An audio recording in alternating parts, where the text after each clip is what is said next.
Hello, everyone.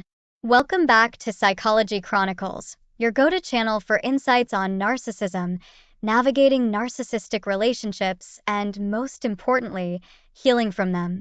Today, we're diving into a specific type of gaslighting tactic that narcissists often use, especially when you ask them to see things from your perspective. This is something that many of you who are in or have experienced narcissistic relationships will find familiar. It's natural to want the other person to understand what you're going through, to acknowledge your feelings and see things from your point of view. After all, one of the most fundamental human needs is to feel seen, heard, and understood. This is the essence of love, good parenting, and empathy. It's also what many people seek in therapy: validation of their experiences and relief from feeling like they're losing their sanity. However, for those involved with narcissists, the desire to be understood is often met with either resistance or, worse, mockery. I've heard countless stories where a narcissistic partner admits they don't want the relationship to end, but at the same time, they express nothing but contempt for their partner.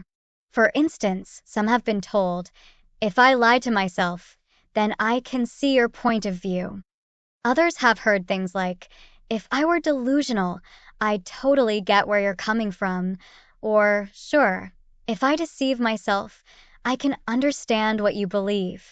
These statements suggest that the only way they could possibly understand your perspective is by abandoning reality or deceiving themselves.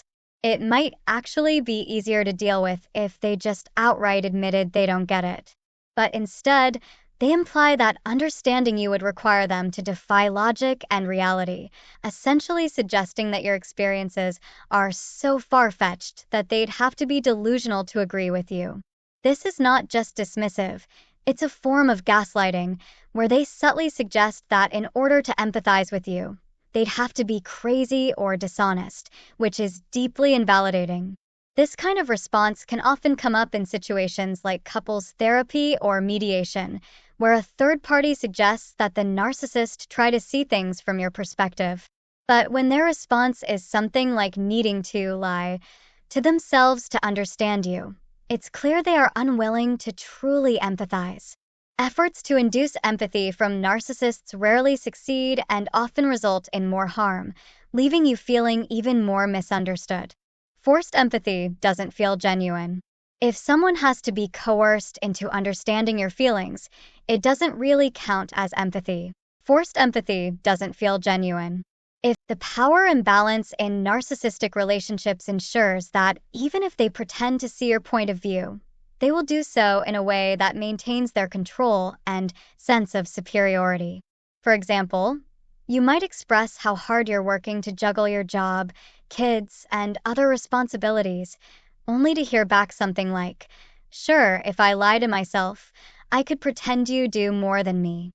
Or if you tell a family member how hurtful it is when they deny your experiences, they might respond with, "Yeah, if I were delusional and got a brain transplant, I could totally see your version of events."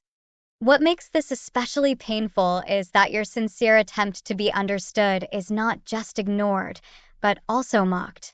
They make it seem like in order to acknowledge your feelings, they would have to abandon their sense of reality, as though your experiences are so outlandish that believing them would make them delusional. Sometimes, this mockery is even more blatant, with comments like, "Oh, you want me to see you as a saint who sacrifices everything?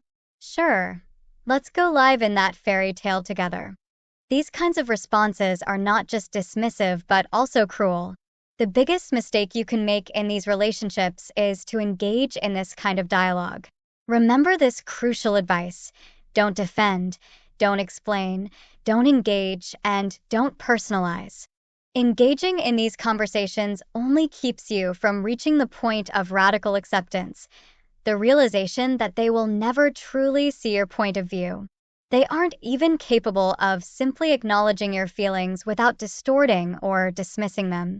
So, do yourself a favor, find other validating voices in your life. Seek out friends, therapy, support groups, whatever helps you maintain your reality.